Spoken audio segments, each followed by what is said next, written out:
Աստվածաշնչում Նիկոդեմոս անունով մի կրոնավոր ազդեցիկ մարդ գիշերով գալիս է Հիսուս Քրիստոսի մոտ նրան հարցեր տալու համար։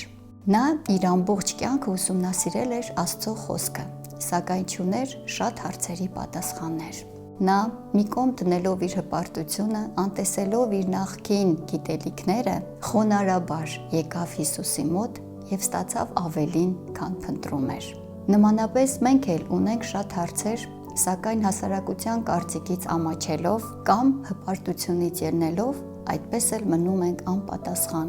և զրկվում Աստծո օրհնություններից։ Մի կողմ դրեք այդ ամենը և եկեք այսօր Քրիստոսի մոտ։ Աղոթքով տվեք ձեր հարցերը Աստծո խոսքին